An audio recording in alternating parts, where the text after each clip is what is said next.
Hi friends, ഇന്ന് ഞാൻ എങ്ങനെയാണ് ഡോക്യുമെൻറ്റ് സ്കാനിങ് എന്നാണ് ഈ വീഡിയോയിൽ കാണിക്കാൻ പോകുന്നത്. അതിനായി ആദ്യം പ്രിൻ്റർ ലാപ്പിൽ കണക്ട് ചെയ്യുക. ഇനി ലാപ്ടോപ്പിൽ സെർച്ച് ബട്ടൺ ക്ലിക്ക് ചെയ്ത് കൺട്രോൾ പാനൽ എന്ന് സെർച്ച് ചെയ്യുക. അപ്പോൾ നമുക്കിവിടെ കൺട്രോൾ പാനൽ എന്ന് പറഞ്ഞ ഒരു ആപ്പ് കാണാം, അത് ഓപ്പൺ ചെയ്യുക. ഇപ്പം നമുക്കിവിടെ ഇങ്ങനൊരു ഇൻ്റർഫേസ് ഓപ്പണായി വന്നത് കാണാൻ പറ്റും. അതിൽ ഹാർഡ്വെയർ ആൻഡ് സൗണ്ട് എന്നുള്ള ഓപ്ഷൻ സെലക്ട് ചെയ്യുക. ഇനി ഡിവൈസ് ആൻഡ് പ്രിൻ്റേഴ്സ് എന്ന് പറഞ്ഞുള്ള ആ ഓപ്ഷൻ സെലക്ട് ചെയ്യുക. ഇനി പ്രിൻ്റർ സെലക്ട് ചെയ്ത് റൈറ്റ് ക്ലിക്ക് ചെയ്യുക. ഇവിടെ സ്റ്റാർട്ട് സ്കാൻ എന്ന് പറഞ്ഞൊരു ഓപ്ഷൻ കാണാൻ പറ്റും, അത് ക്ലിക്ക് ചെയ്യുക.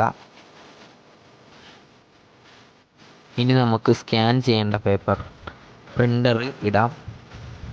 സാധാരണ പ്രിൻ്റ് ചെയ്യാൻ ഇടുന്നത് പോലെ ഇട്ടാൽ മതി.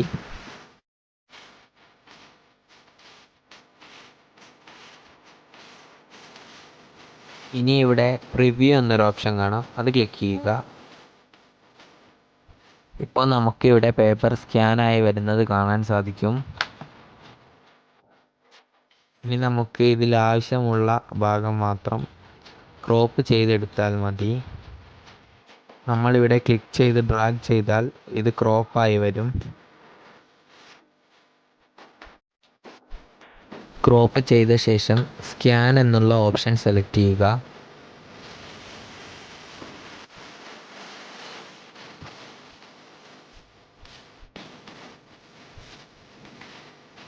ഇവിടെ സ്കാൻ ആവുന്നത് കാണാൻ സാധിക്കും.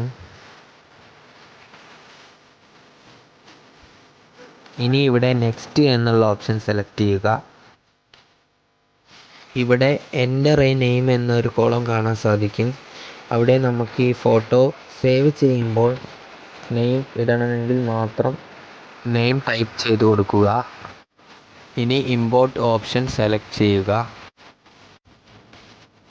ഇപ്പോൾ ഇവിടെ ഒരു ഫയൽ ഓപ്പണായി വരുന്നത് കാണാൻ സാധിക്കും. നമ്മൾ സ്കാൻ ചെയ്ത ഇമേജ് ഈ ഫോൾഡറിലാണ് സേവ് ആവുക.